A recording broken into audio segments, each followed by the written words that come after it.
Good morning, Trinity family. My name is Gail Sigler, and I have a question for you. How do you deal with the things going on around you and your emotions that come from those things that happen?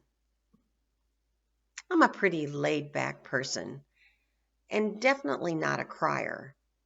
And yet, in the last week, I have found that I have been angry, I have questioned, and I have even cried over somebody I care about being mistreated.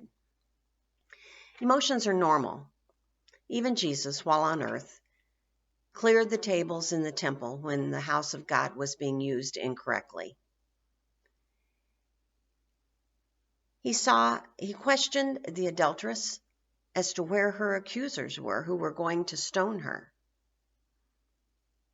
And the shortest verse in the Bible tells us Jesus wept.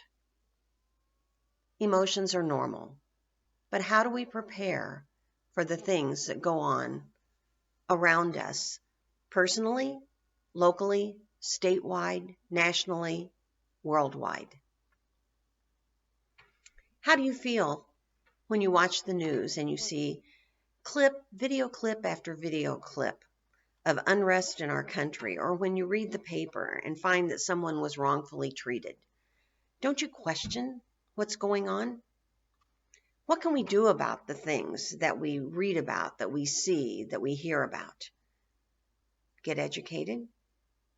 Get involved? Be an influencer? Jesus told his disciples in Matthew 5, verses 13 and 14, be salt and light.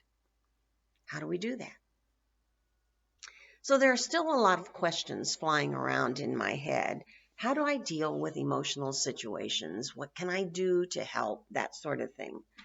How do I become salt and light? How do I become an influencer? Because this is one crazy world right now. While thinking about these questions, I was reminded of a lesson that Carla Littell and I taught in We Church. And it was about remembering to clothe ourselves every day in the armor of God.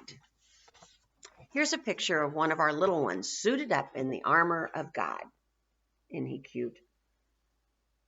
And there are things that we can do to suit up in the armor of God.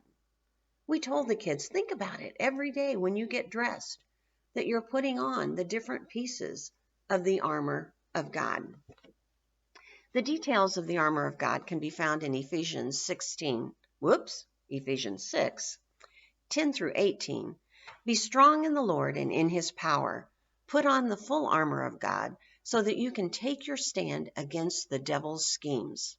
For our struggle is not against flesh and blood, but against the rulers, against the authorities, against the powers of this dark world, and against the spiritual forces of evil in the heavenly realms. Therefore, put on the full armor of God, so that when the day of evil comes, you may be able to stand your ground, and after you have been able to do everything, to stand. Stand firm then, with the belt of truth buckled around your waist, with the breastplate of righteousness in place, and with your feet fitted with readiness that comes from the gospel of peace. In addition to all of this, take up the shield of faith, with which you can extinguish the flaming arrows of the evil ones. Take the helmet of salvation and the sword of the Spirit, which is the word of God, and pray in the Spirit on all occasions, with all kinds of prayers and requests. With this in mind, be alert and always keep on praying for all the saints. So to handle emotions from situations that surprise us, anger, hurt us, or make us question, we always need to be clothed in the armor of God. I'm giving you an assignment. Tomorrow, when you get dressed for the day and button your jeans or slacks or draw that drawstring tight, think about putting on the belt of truth around your waist. And when you pull on your t-shirt or your button-up shirt, say to yourself, I'm putting on the breastplate of righteousness. As you put on your shoes, remind yourself that you're putting on God's peace.